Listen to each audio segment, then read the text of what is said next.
Princess Zareth stood at the crystalline window of her tower, watching the three suns of Velthera cast their purple and gold light across the endless gardens below. Her reflection stared back at her, pale blue skin that seemed to shimmer with an inner light, eyes like liquid silver, and the distinctive crown of bioluminescent tendrils that marked her as royalty among the Veltheri. At 23 cycles old, she was considered the most beautiful princess in the known galaxy, yet she had never felt more alone. The tower had been her prison for the past 5 years, ever since the incident that changed everything. Below her window, she could see the servants tending to the luminous flowers that bloomed only in the presence of royal blood. They moved quickly, efficiently, never looking up at her window. No one looked at her anymore, not directly. Even her own family members averted their eyes when protocol demanded they speak with her. A soft chime indicated someone was approaching her chambers. Zareth didn't turn around as the door slid open with its familiar whisper of displaced air. "Your Highness," came the voice of Keeper Thane, her elderly guardian. His tone carried the same careful distance it had for years now. "The Royal Council requests your presence in the ceremonial hall." Zareth closed her eyes. Another suitor, no doubt. Another attempt by her father, King Valdris, to find someone, anyone, willing to overlook her condition for the sake of political alliance. She had lost count of how many princes, nobles, and dignitaries had been presented to her over the years, only to leave within hours of learning the truth about her. "Which house this time?" she asked, her voice barely above a whisper. "The delegation from the Andromedan Coalition," Thane replied. "Prince Nexer of the Crystal Throne has requested an audience." Zareth finally turned, and she saw Thane's reflexive step backward. Even after all these years, even he couldn't quite suppress the instinct. She had grown used to it, but it still sent a cold stab through her heart. "And has Prince Nexer been informed of my nature?" she asked. Thane's green-tinged skin deepened to a darker shade, the Veltheri equivalent of a blush. "His Majesty felt it best to allow the prince to meet you first, to see your other qualities." Of course, her father still believed that if someone could see past her beauty, past her intelligence, past her royal bearing, they might accept what she truly was. But it never worked that way. It never had. Zareth moved to her dressing alcove, where her ceremonial gowns hung like captured starlight. She selected a deep purple one that complemented her skin tone and began the ritual of preparation she had performed countless times before. As she dressed, she caught glimpses of herself in the mirror. The graceful curve of her neck, the delicate patterns that traced along her arms like living tattoos, the way her tendrils moved with her emotions, currently dim with resignation. "Keeper Thane," she said as she fastened the ceremonial collar around her throat, "do you ever wonder what would have happened if the accident had never occurred?" The old Veltheri was quiet for a long moment. When he spoke, his voice was gentler than usual. "Your Highness, there are many paths in the cosmic weave. Perhaps this one leads somewhere important." Zareth almost smiled at that. Thane had been saying variations of the same thing for years, always trying to maintain hope where none existed. She appreciated his loyalty, even if she couldn't share his optimism. The walk to the ceremonial hall took them through the Heart Palace's most magnificent corridors. Holographic murals depicted the glorious history of the Veltheri Empire. The first contact with alien species, the establishment of the Galactic Trade Confederation, the golden age of prosperity that had lasted for nearly a millennium. Zareth had once dreamed of playing a part in that continuing story. Now she would be lucky if she didn't become a footnote of tragedy. The massive doors to the ceremonial hall were already open when they arrived.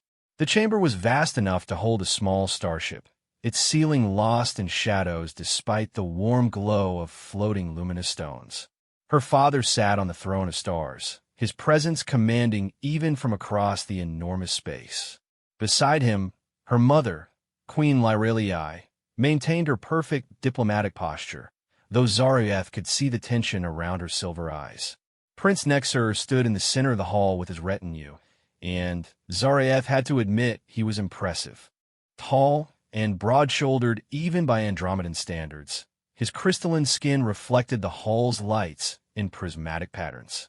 His four arms moved with controlled grace as he gestured while speaking to her father, and his triple eyes showed intelligence and confidence. As Zareth entered the hall, conversations gradually died away.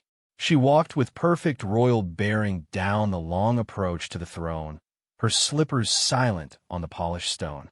Prince Nexer turned to watch her approach, and she saw appreciation in his crystal features. He had clearly not been told everything. "Your Majesty," Zareth said, offering the traditional bow to her father. "You summon me." "Indeed, my daughter. Please allow me to present Prince Nexer of the Crystal Throne, heir to the Andromedan Coalition."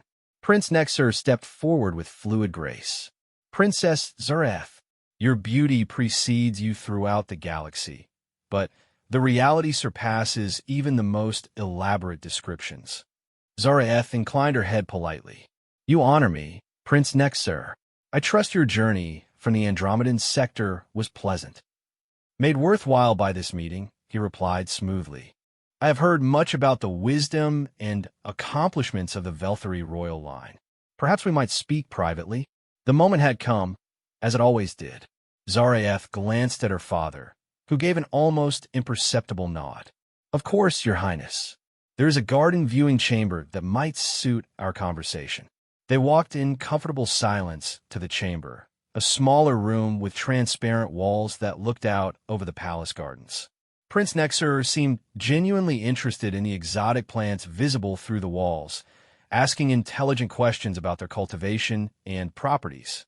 For a brief moment, Zareth allowed herself to hope that perhaps this time might be different. "Prince Nexer," she said when they were alone, "before we continue, there is something about me that you should know, something that affects any potential alliance between our peoples." He turned to face her fully, his triple eyes focusing with laser intensity. "Please speak freely."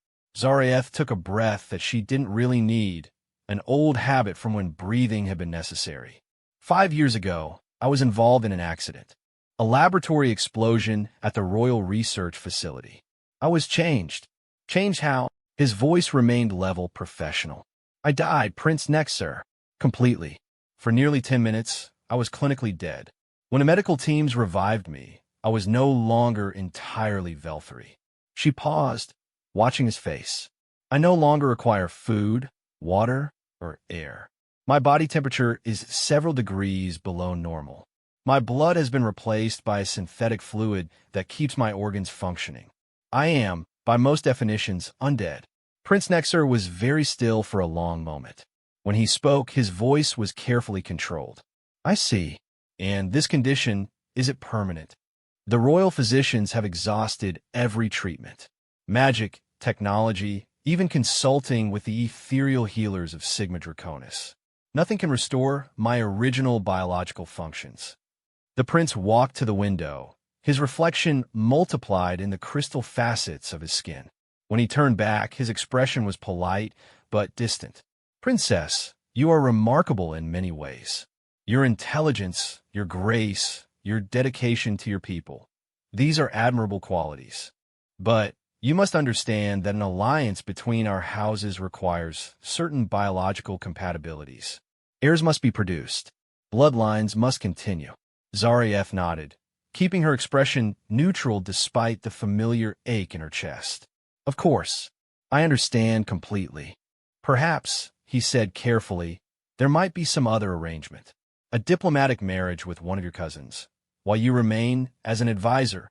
"You are very kind, Prince Nexer, but I fear such arrangements have been considered before. The political implications of my condition make even advisory roles complicated." They spoke for a few more minutes, maintaining diplomatic courtesy while both understood that the real conversation was over. Prince Nexer was gracious in his withdrawal, citing the need to consult with his council before making any decisions. Zareth knew she would never see him again. That evening, she stood once more at her tower window, watching the sun set over Velthara. Her father had not summoned her to discuss the meeting's outcome. They both knew what it had been. Tomorrow there would be reports of Prince Nexer's departure, along with polite but definitive statement about incompatible diplomatic priorities. A message crystal chimed softly on her desk. Zaraeth picked it up, seeing her younger brother's face materialize in the soft blue light. "Sister," Prince Corvain said, his expression serious despite his youth. "I heard about today. I am sorry." "There's nothing to be sorry for, Corvain."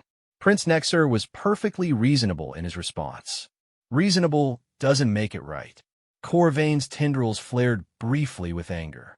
"You're worth more than all of them combined. Someday, someone will see that." Zaraeth smiled sadly at her brother's image. At only 16 cycles, he still believed in fairy tales and happy endings. "Perhaps, little brother, perhaps." After ending the communication, she found herself looking at the star charts displayed on her wall. Hundreds of systems, thousands of worlds, millions of species spread across the galaxy. Somewhere out there, other beings were living their lives, falling in love, building families, creating legacies. She wondered if any of them had ever felt as isolated as she did in this moment. A shooting star streaked across the darkening sky, and, out of old habit, Zaraeth made a wish. Not for a cure. She had long since stopped believing in that possibility. Instead, she wished for something much simpler, to feel like she belonged somewhere, with someone who could look at her without fear or pity or calculation. The star disappeared into the depths of space, carrying her wish to whatever cosmic forces might be listening. In the distance, a ship's engines hummed as Prince Nexer's delegation prepared for departure. Soon, the palace would return to its quiet routine, and she would wait for the next potential suitor, the next disappointment, the next confirmation that some kinds of loneliness were simply too vast for any bridge to span. But tonight, for just a moment, she allowed herself to believe that somewhere among those countless stars, her wish might find its way to someone who could make it come true. The three suns of Velthera finally disappeared below the horizon, leaving the sky painted in deep purples and silvers. In the growing darkness, Zaraeth's bioluminescent tendrils began to glow softly, a natural response to the night that had once been a sign of health and vitality. Now it only served to remind her of how different she had become, how the very thing that had once been beautiful was now another barrier between her and the rest of the universe. She closed her eyes and tried to remember what it had felt like to be fully alive, to have a heartbeat that meant something more than just mechanical persistence. But those memories were fading, becoming as distant as the stars themselves. All she had left was hope, fragile and unlikely as it seemed, that tomorrow might somehow bring something different than today. In the depths of space, unknown to the lonely princess watching from her tower, a small human vessel had just entered the Velthera system. Its single occupant was checking navigation readings and preparing for what he hoped would be a routine diplomatic mission. He had no idea that his arrival would change everything for both of them, or that the lonely wish carried by a shooting star was about to find its answer in the most unexpected of places. Captain Marcus Chun had seen many beautiful worlds during his 15 years as a diplomatic courier for the Terran Federation, but Velthera took his breath away. As his small scout ship descended through the planet's atmosphere, he watched three suns cast impossible colors across crystalline cities and floating gardens that defied every law of physics he thought he understood. The docking bay assigned to him was clearly designed for much larger vessels, making his ship look like a toy in comparison. As he powered down the engines and went through his post-flight checklist, Marcus reviewed the mission briefing one more time. Standard diplomatic pouch delivery to the Veltheri Royal Council, along with an invitation for cultural exchange between their species. Nothing complicated, nothing dangerous. Exactly the kind of routine assignment he preferred after some of his more adventurous early career experiences. The atmospheric readings showed perfect compatibility with human physiology, so Marcus didn't bother with environmental gear as he disembarked. The artificial gravity was slightly lighter than Earth normal, giving him a subtle spring in his step as he walked down the ramp.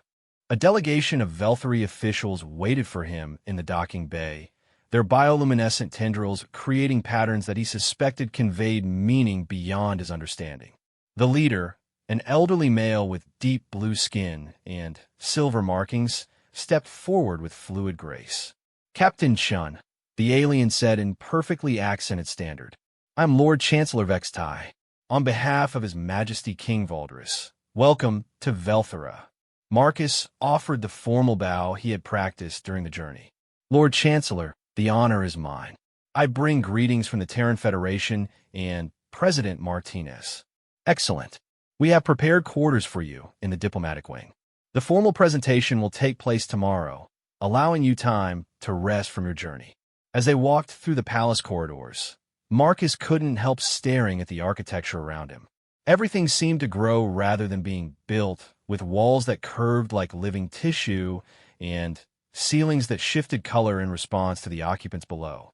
Servants and officials moved with purpose, but he noticed how they all seemed to give certain areas a wide berth, particularly the corridors leading to a tall spire visible through the transparent walls. "Lord Chancellor," Marcus said as they walked, "I hope you don't mind me saying, but your palace is incredible. I've never seen anything quite like it." Vextai's tendrils brightened slightly, what Marcus was learning to recognize as pleasure or pride. "You are kind to say so, Captain. Our architects work with living crystal, allowing the structure to adapt and grow over time. That tower you can see there has been growing for over 3 centuries. What's in the tower?" A subtle change came over the Chancellor's expression, his tendrils dimming. "Royal quarters. Nothing that would interest a visiting diplomat." Marcus sensed there was more to the story, but diplomatic protocol suggested he shouldn't press. Instead, he allowed himself to be led to his assigned quarters, a suite that was larger than most apartments on Earth, with walls that showed holographic views of different Velthari landscapes. After the Chancellor left, Marcus unpacked his few belongings and reviewed his schedule for the next day. The formal presentation would be brief, followed by a cultural exchange session with various Velthari scholars. Standard procedures suggested he would be off-world again within 3 days. But as evening approached and the alien suns began to set, Marcus found himself drawn to the large window that looked out over the palace grounds. The gardens were even more magnificent at twilight, with bioluminescent plants creating patterns of living light. His attention was caught by movement in the tall tower he had noticed earlier, a figure standing at a window, silhouetted against the soft glow within. Even at this distance, there was something captivating about the solitary figure. Marcus found himself wondering who lived in such isolation in the midst of this bustling palace. Before he could speculate further, his door chimed with an incoming communication. "Captain Chun." The voice belonged to a young Velthari male. "I am Prince Corvain. Might I speak with you privately?" Marcus activated the door controls, revealing a teenager with the characteristic royal bioluminescent crown, though his patterns seemed agitated. "Your Highness, please come in. How can I help you?" Prince Corvain entered nervously, glancing around as if checking for surveillance. "Captain, I wanted to speak with you before tomorrow's ceremonies. About humans and your culture, of course. What would you like to know?" The young prince moved to the window, his attention drifting to the same tower Marcus had been watching. "In human culture, when someone is different, how are they treated?" Marcus considered the question carefully. "That depends on many factors, Your Highness. But generally, we try to judge people by their actions and character rather than circumstances beyond their control, even if those circumstances make them no longer entirely what they were born as." There was something deeply personal in the prince's tone. Marcus moved to stand beside him at the window. "Some of our greatest heroes have been people who overcame terrible circumstances or who were changed by events beyond their control. We have a saying, it's not what happens to you that defines you, but how you respond to it." Prince Corvain was quiet for a long moment, his tendrils shifting through various color patterns. "Your people sound very wise, Captain Chun. We try to be, though we don't always succeed." Marcus paused. "Your Highness, may I ask what prompted these questions?" The prince looked toward the tower again. "My sister." Something happened to her several years ago. An accident that changed her fundamentally. Since then, she has been kept isolated, considered too different for normal society. Potential suitors flee when they learn the truth about her condition. Marcus felt a chill of understanding. The tower. Yes, she spends her days alone, watching the world from her window. She's the kindest, most intelligent person I know, but everyone sees only what she's become, not who she still is inside. What exactly happened to her, if you don't mind me asking? Prince Corvain hesitated, then seemed to make a decision. A laboratoire explosion. She died for 10 minutes before the medical teams could revive her. But the resurrection process left her changed.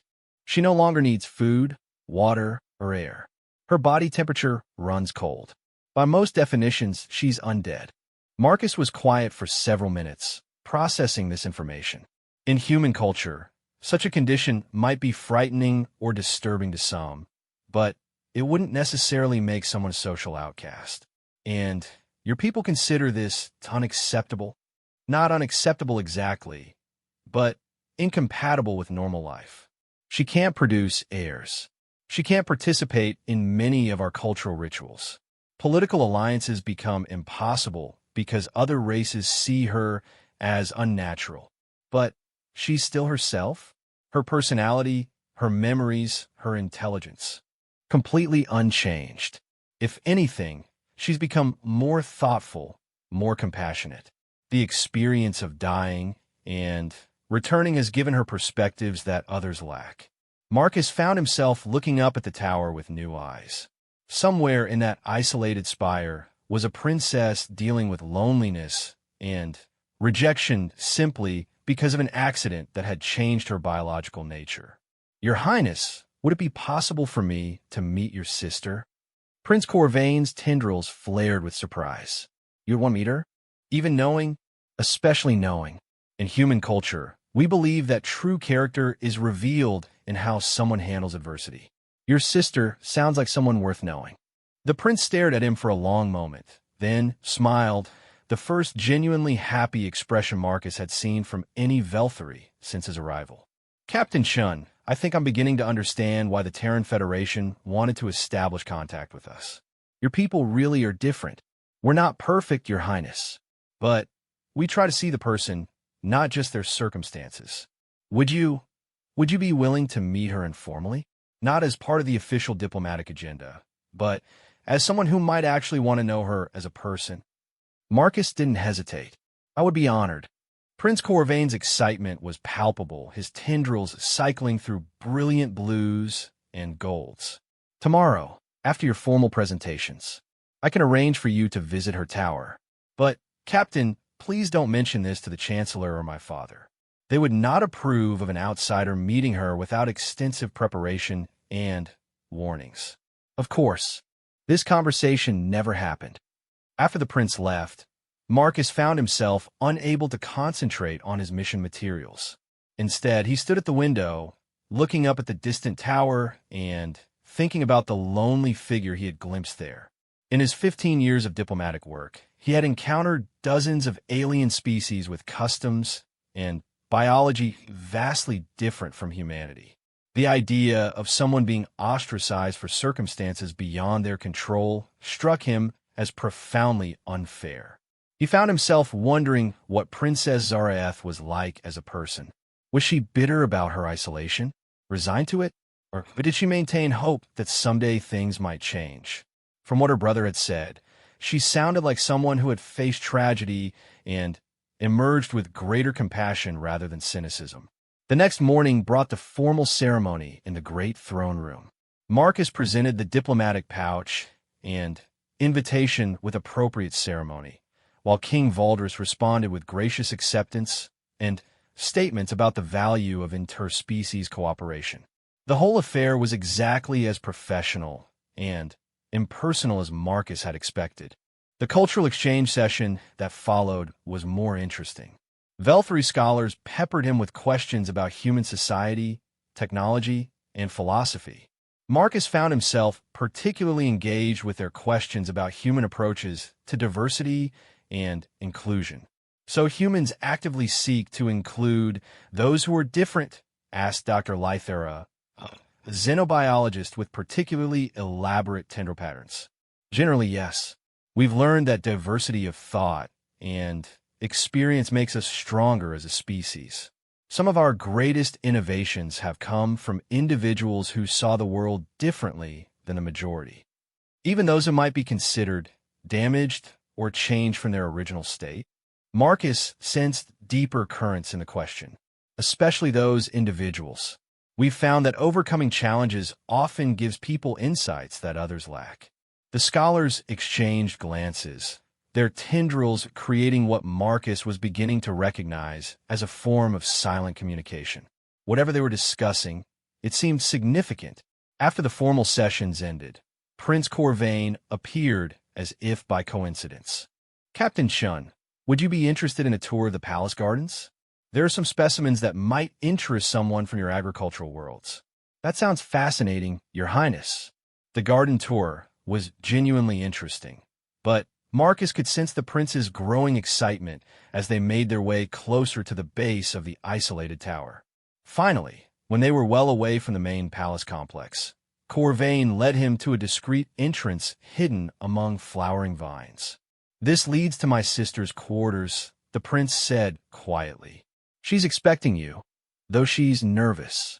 She hasn't spoken to anyone outside the family or her keeper in over a year." Marcus followed the prince up a spiraling staircase that seemed to curve impossibly upward through the tower's heart. The walls here were different from the rest of the palace. Older, grown rather than constructed, with patterns that suggested centuries of slow development. They emerged into a circular chamber that took Marcus's breath away. The room was beautiful in a way that suggested both elegance and profound loneliness. Books and data crystals lined the walls, while star charts and astronomical instruments spoke to serious scholarly pursuits. But it was the figure standing by the vast window that captured his complete attention. Princess Zareth was everything her brother had said, and more. Even knowing about her condition, Marcus was struck first by her obvious intelligence and grace. Her pale blue skin had an otherworldly luminescence, and her silver eyes held depths that spoke of someone who had seen beyond the normal boundaries of existence. She turned as they entered, and Marcus saw her unconscious step backward, clearly expecting the same reaction she had received from countless others. Instead, he stepped forward with a warm smile. "Your Highness," he said, offering a respectful bow. "I'm Marcus Chen. Your brother has told me so much about you that I feel honored to finally meet you in person." For a moment, Princess Zareth seemed stunned. Her tendrils shifted through several color patterns before settling on a soft blue that Marcus instinctively interpreted as cautious hope. "Captain Chun," she said, her voice carrying musical qualities that human vocal cords could never produce. "Corvain mentioned that you wanted to meet me, but I confess I don't understand why." Marcus moved closer, noting that her skin was indeed cooler than normal Velthary temperature, and that she had an utterly motionless quality that spoke to the absence of breathing or heartbeat. None of it diminished her presence in the slightest. "Your brother told me about your accident, and about how you've been treated since then.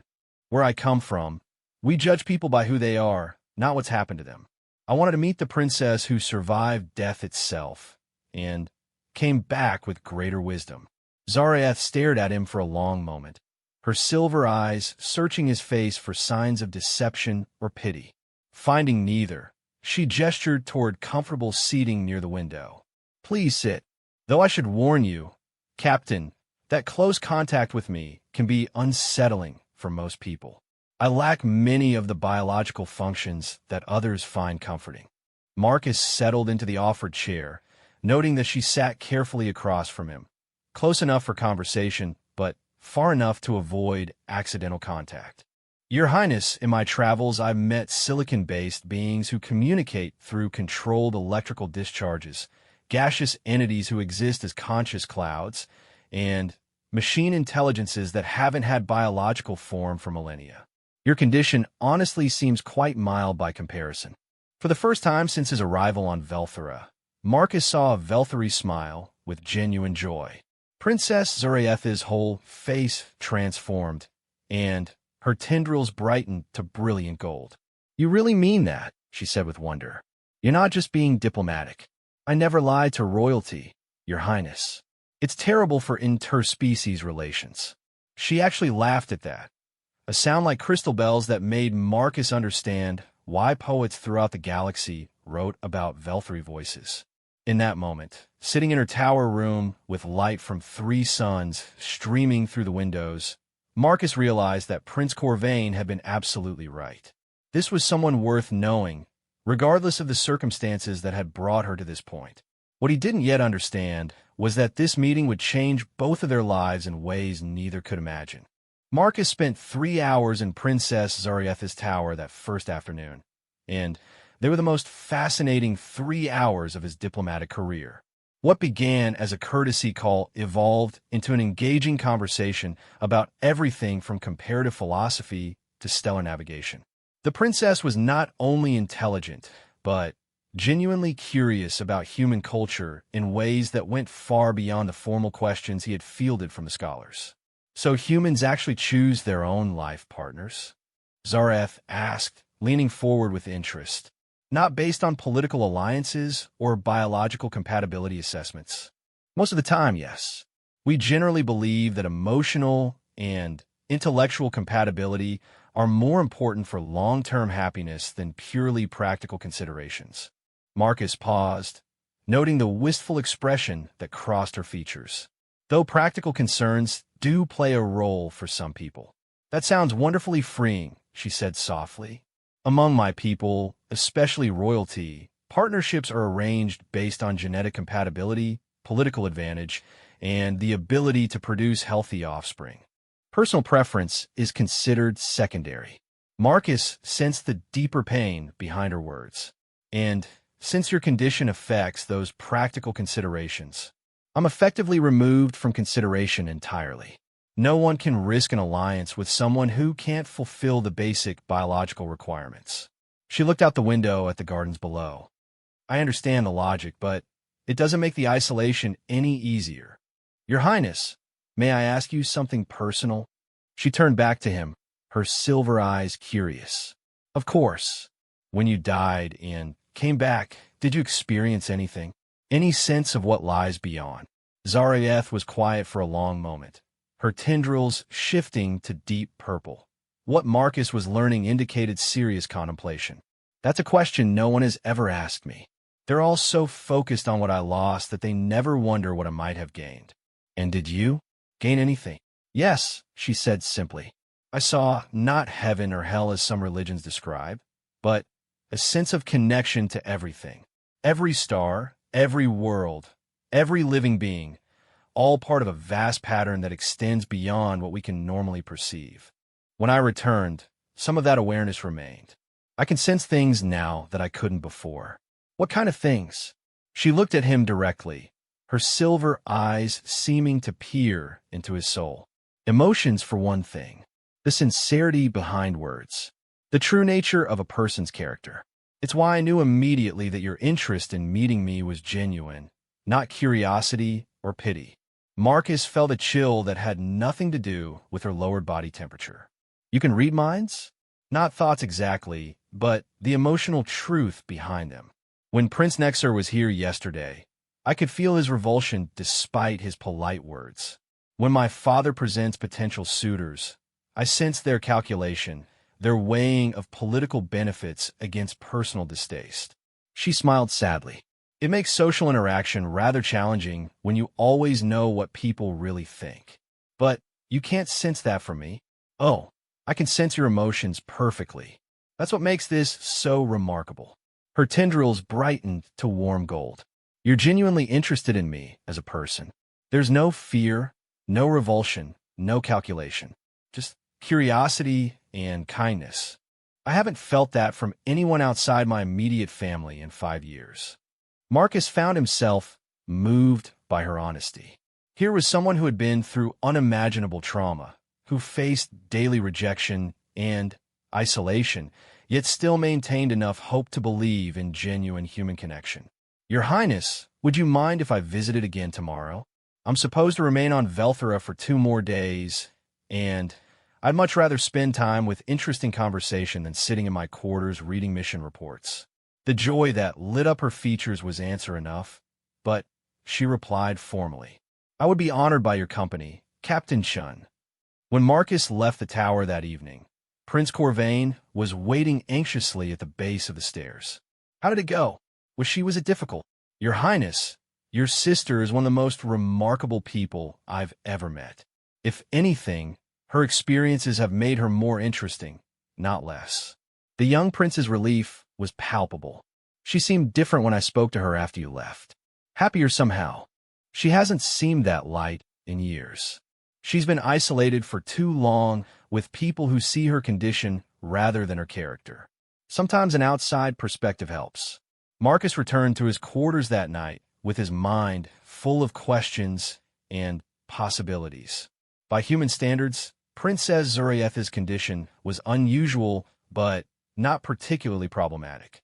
The lack of biological functions she described would complicate certain aspects of life, but it wouldn't make her unsuitable for companionship or even partnership. The enhanced emotional sensitivity she had gained might actually be valuable in diplomatic contexts. The next day's formal sessions seemed to drag endlessly. Marcus found himself checking the time repeatedly, eager to return to the tower and continue his conversations with the princess. When the official obligations finally ended, he made his excuses and headed straight for the hidden entrance Prince Corvain had shown him. This time, Princess Zurieth was waiting for him in a different part of the tower, a magnificent library with texts in dozens of languages and data crystals from across the galaxy. She had clearly spent considerable time preparing for his visit. I thought you might be interested in our historical records of first contact with various species, she said, gesturing to materials spread across a large table. Since you're a diplomatic courier, you might find the cultural notes fascinating. For the next 4 hours, they pored over accounts of Veltheri interactions with races Marcus had only heard about in passing. Princess Zarieth provided context and insight that no official briefing could have matched. Her analysis of interspecies relations was sophisticated enough to impress veteran diplomats. You should be doing this professionally, Marcus said during a break in their research. Your insights into cross-cultural communication are extraordinary. I've had plenty of time to study, she replied with a touch of irony.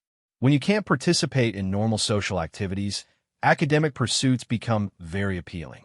Have you ever considered that your condition might actually be an advantage in diplomatic work? Your ability to sense emotional truth behind words could prevent a lot of misunderstandings. Zarieth looked surprised. I never thought of it that way. I've always seen it as just another reminder of how different I've become. Different isn't always worse. Sometimes it's just different. As the afternoon wore on, Marcus found himself increasingly impressed not just by the princess's intelligence, but by her resilience. She had faced tragedy and isolation with grace, using her forced solitude to deepen her understanding of the galaxy and its peoples. More than that, she had retained her essential kindness despite years of rejection. Princess, he said as the conversation lulled, may I ask what you hope for? When you think about the future, what would make you happy? She was quiet for a long time, her tendrils shifting through several color patterns. When she finally spoke, her voice was barely above a whisper. I dream of traveling among the stars, meeting different peoples, maybe helping to solve disputes between species who don't understand each other. I imagine finding someone who could see past my condition to the person I still am inside. She looked at him with those profound silver eyes. Mostly, I dream of belonging somewhere, with someone who wouldn't always be aware of what I lack. Marcus felt something shift inside his chest, a recognition of something he hadn't realized he'd been searching for himself. In 15 years of traveling between worlds, he had never met anyone who combined such intelligence with such genuine goodness. The fact that she was considered unmarriageable by her own people seemed less like a disability and more like their profound loss. What if I told you that someone could exist, he said carefully. Someone who would see your condition as just one aspect of who you are, not a defining limitation? I would say that person would have to be very unusual indeed. Maybe. Or maybe they just have to come from a culture that values different things. Zaraeth studied his face intently, her enhanced senses clearly picking up the emotional undertones of his words. Captain Shun, what are you suggesting? Marcus took a deep breath, knowing that what he was about to say would change everything. I'm suggesting that your brother was right when he said humans are different. We don't see your condition as disqualifying. If anything, your experiences have given you qualities that most people lack. You're speaking theoretically. No, Marcus said quietly. I'm speaking personally. The silence that followed stretched between them like a bridge waiting to be crossed. Princess Zoroeth's tendrils had gone completely still, and her silver eyes were wide with something that might have been hope or might have been fear. Marcus, she said, using his given name for the first time, you barely know me. We've spent less than 8 hours together. I know that you're intelligent, kind, and brave. I know that you've faced tragedy with grace and isolation with dignity. I know that talking with you is the best part of any day. He moved closer, noting that she didn't retreat this time. I know that if I leave Velthera tomorrow without asking, I'll regret it for the rest of my life. Asking what? Whether you might consider leaving with me.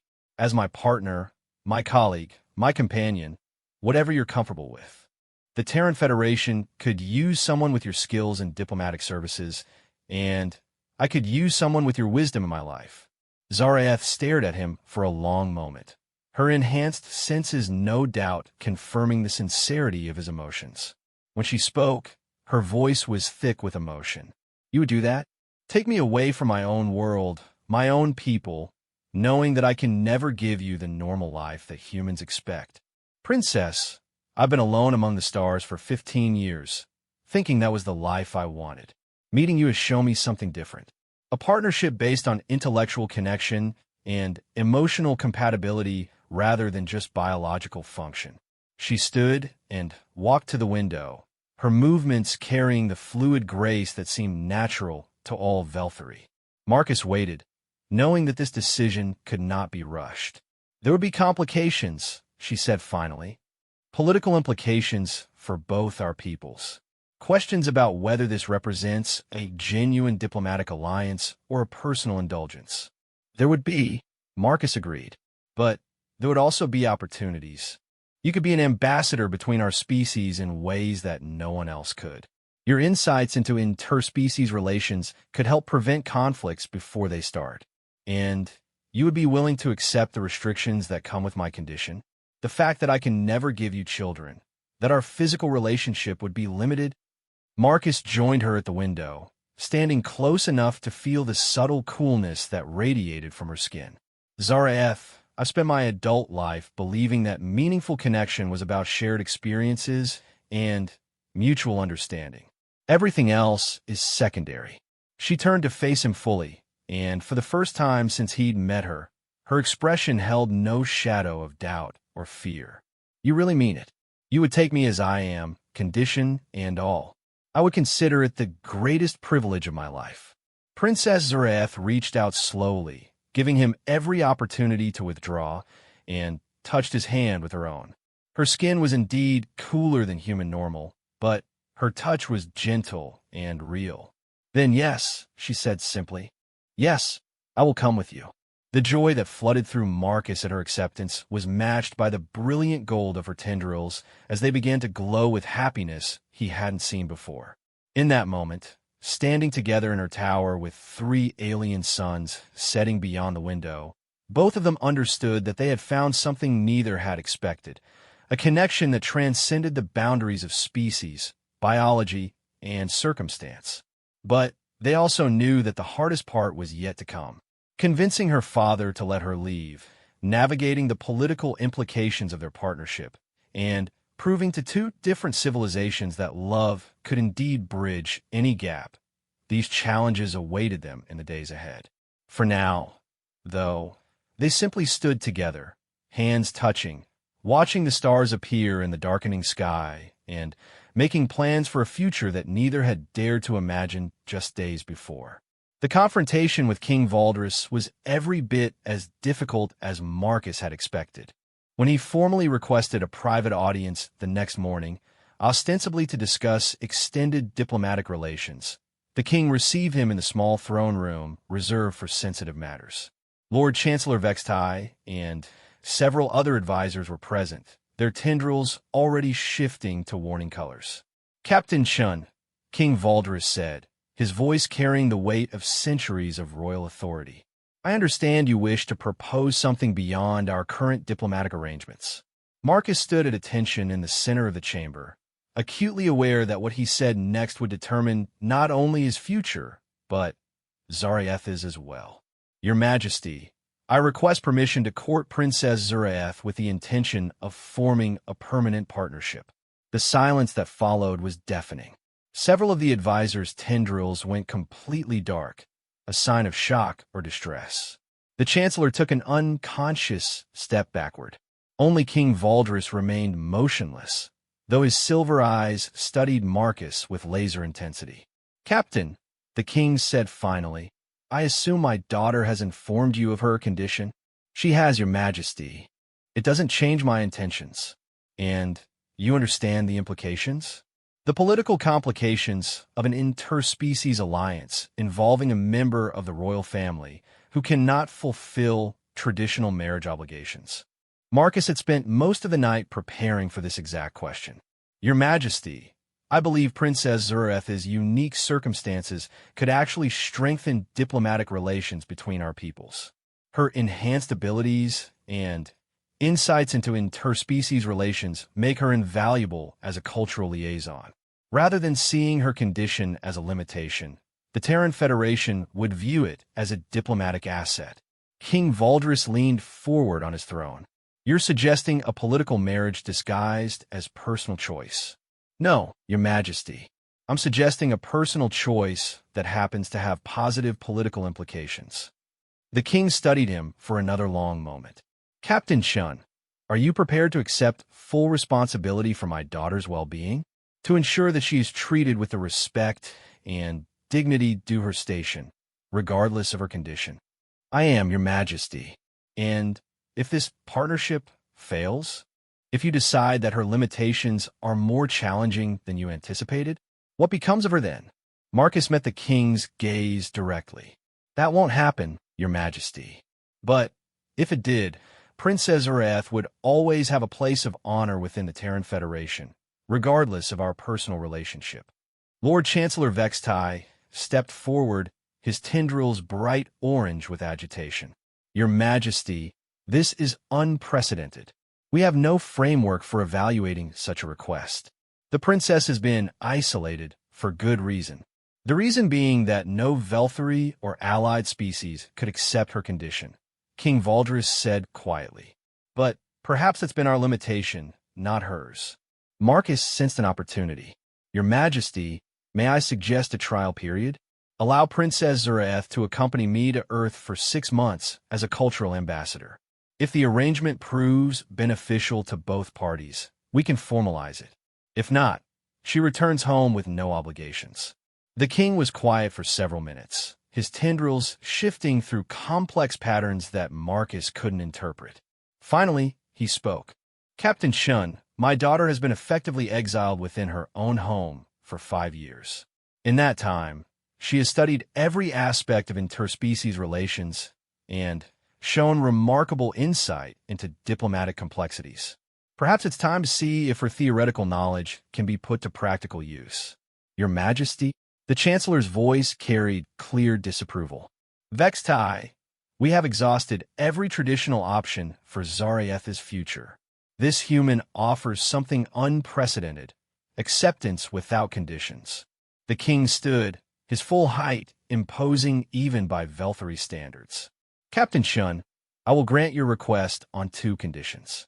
First, Zaraeth must agree freely, without coercion or false promises about what her life with your people would entail. Second, she retains her title and claim to Velthari citizenship regardless of what develops between you personally. Marcus bowed deeply. Your Majesty is most generous.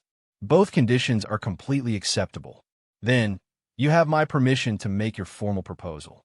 But, Captain, the king's voice carried unmistakable warning. If you cause my daughter any harm, if you exploit her condition or treat her as a curiosity, you will discover that the Velthari have very long memories and very creative approaches to justice. Understood, Your Majesty. An hour later, Marcus stood once again in Princess Zoroetha's tower, his hands trembling slightly as she read the formal proposal he had written. She was dressed in royal robes of deep blue that complemented her skin tone, and her tendrils were cycling through colors he was learning indicated intense concentration. You want me to serve as cultural liaison between our peoples while we explore a personal relationship, she said, looking up from the document. This is quite formal. I thought it important to be clear about expectations. You would have your own position and responsibilities independent of our personal connection. If the relationship develops, wonderful. If not, you still have a meaningful role to play. And my condition? How exactly would you present that to your people? Marcus had given this considerable thought, as a unique situation that gives you insights unavailable to others. The Terran Federation has dealt with artificial intelligences, uploaded consciousnesses, and beings who exist in energy form. Your condition would be unusual, but not unprecedented. Zaraeth set down the proposal and walked to her astronomical instruments. For several minutes, she studied star charts showing the location of Earth relative to Velthara, a journey of several months even with the fastest ships. I will be leaving everything I've ever known, she said quietly. My family, my world, my culture.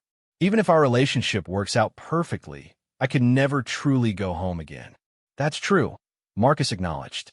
It's not a decision that should be made lightly. She turned to face him, her silver eyes serious. But staying here means remaining isolated forever. At least this offers the possibility of something more. It does. And you truly believe your people would accept me? Marcus moved closer, taking her hands in his.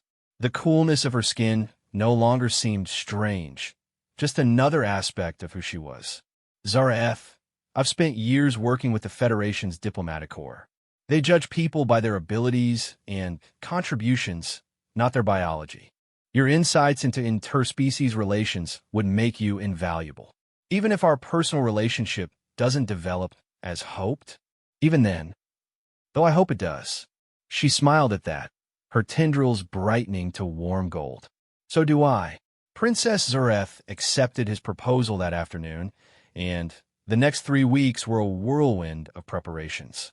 Word of the arrangement spread quickly through the palace, generating reactions that range from celebration to confusion to outright disapproval. Prince Corvain was delighted, Queen Lyralii was cautiously optimistic, and the Chancellor remained diplomatically neutral while clearly harboring reservations. The most challenging aspect was preparing for the physical journey.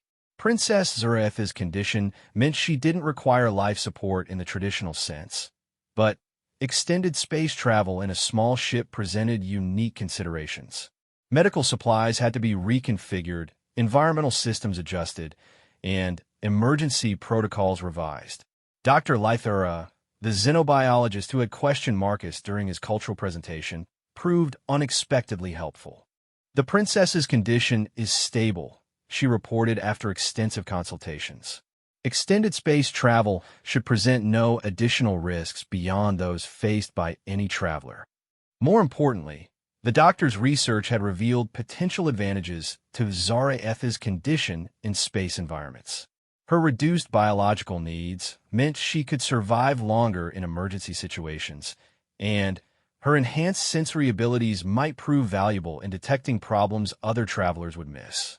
On their final night on Velthara, Marcus found himself alone with Princess Zaraeth in her tower for the last time. Her belongings were already packed and loaded aboard his ship, though she had chosen to bring relatively little, mostly personal items and research materials that couldn't be replicated elsewhere. "Are you having second thoughts?" he asked, noting the thoughtful expression on her face as she looked out over the gardens. "Not about leaving," she replied, "but I am thinking about the magnitude of what we're attempting. Two people from different species, with a relationship that defies every convention both our peoples understand. Does that worry you?" She turned to him with a smile that transformed her features. "Marcus, I died and came back to life. After that, unconventional relationships seem rather manageable." They spent their final hours on Velthera talking quietly about their hopes and concerns for the journey ahead. Marcus found himself continually amazed by her courage and optimism. Despite 5 years of isolation and rejection, she was willing to risk everything for the possibility of finding where she truly belonged. The departure ceremony was small and private, just the immediate royal family and key advisors. King Valdris formally presented his daughter to Marcus as a cultural ambassador, while Queen Lyralii offered traditional blessings for travelers embarking on dangerous journeys. "Take care of my sister," Prince Corvain whispered as he embraced Zareth goodbye. "And remember, you always have a home here if you need one." "I will remember," she promised, though both of them understood that this goodbye might be permanent. The journey to Earth took 6 weeks, and Marcus later reflected that those weeks aboard his small ship were when their relationship truly began to develop. Confined to close quarters with minimal privacy, they learned each other's daily routines, conversational patterns, and personal quirks. More importantly, they discovered how well their personalities complemented each other. Princess Zareth proved to be an ideal traveling companion. Her enhanced senses allowed her to detect potential problems with ship systems before they became critical. Her lack of biological needs meant resources could be conserved for emergency situations, and her diplomatic training made her naturally considerate of shared spaces and schedules. But it was their conversations during the long nights between stars that truly brought them together. They discussed everything from comparative philosophy to practical concerns about establishing her new life on Earth. Marcus found himself sharing personal stories he had never told anyone, while Zareth opened up about her experiences during and after her accident. "I remember the moment I realized I had come back wrong," she told him one evening as they watched hyperspace streams through the observation port. "The medical team was celebrating their success in reviving me, but I could feel their horror when they realized what I had become. That was when I understood that being alive and being accepted weren't the same thing." "Do you regret coming back?" Marcus asked gently. "Not anymore," she said, turning to look at him. "For a long time, I wondered if it would have been better to stay dead than to live as an outcast. But meeting you has shown me that maybe I came back for a reason. Maybe I needed to become something different so I could find someone who would love me as I am." It was during moments like these that Marcus realized his feelings for her had evolved far beyond diplomatic interest or even romantic attraction. He was falling in love with her, not despite her condition, but because of the person that condition had helped her become. Their arrival at Earth was met with considerable fanfare. The Federation had never hosted a Velthari royal before, and Princess Zareth's unique status as cultural liaison generated significant interest. Marcus had worried about how she would be received, but his concerns proved unfounded. The Federation officials were fascinated by her insights into interspecies relations and immediately began consulting her on several ongoing diplomatic situations. Her ability to sense emotional truth behind formal statements proved invaluable in negotiations where trust had been problematic. More personally, Marcus's friends and colleagues accepted her without reservation. Her intelligence and warmth quickly won over even the most skeptical observers. Within weeks, she was established in her own apartment near the diplomatic quarter and had begun formal work as a cross-cultural consultant. Their romantic relationship developed more slowly, both of them conscious of the need to establish her independent identity before committing to anything permanent. But The foundation built during their journey continued to strengthen with each day they spent together. 6 months after leaving Velthera, Marcus proposed to her properly, not as a diplomatic arrangement, but as a personal choice based on love and mutual respect. Princess Zureth accepted, and their wedding became a celebration not just of their union, but of the possibility that love truly could transcend any barrier. The ceremony itself reflected both their cultures, with Veltheri rituals adapted for Earth conditions and human traditions modified to acknowledge her unique nature. King Valdris and Queen Laurelii attended via holographic projection, offering their formal blessing to the union. In his wedding speech, Marcus reflected on the journey that had brought them together. 6 months ago, I was a diplomatic courier who thought he had seen everything the galaxy could offer. Zaraeth showed me that true discovery isn't about finding new worlds. It's about finding the person who makes you want to explore them together. Princess Zaraeth, now officially Ambassador Zaraeth Chun, responded with her own thoughts. I spent 5 years believing that being different meant being alone. Marcus taught me that the right person doesn't make you normal. They make your uniqueness feel like a gift. Years later, as they worked together on complex interspecies negotiations, traveled to worlds neither could have imagined alone, and built a life that honored both their cultures while creating something entirely new, they often reflected on the night she had made a wish on a shooting star. Her wish had been simple: to belong somewhere with someone who could see past her differences to the person she truly was. What she received was something even better: a partner who loved her not despite her uniqueness, but because of it, and a life that proved that the greatest adventures begin when two people decide to face the unknown together. The lonely princess in the tower had become an ambassador to the galaxy, and the solitary courier had found that the most important journey was the one that led to love. Together, they had shown two civilizations that true connection transcends biology, politics, and circumstance, and that sometimes the most unconventional choices lead to the most extraordinary outcomes. In the end, Princess Zuraeth's condition had not been a barrier to happiness, but a bridge to a future neither of them could have imagined alone. And in the vast expanse of space, filled with countless worlds and infinite possibilities, they had found a one thing that truly mattered: each other.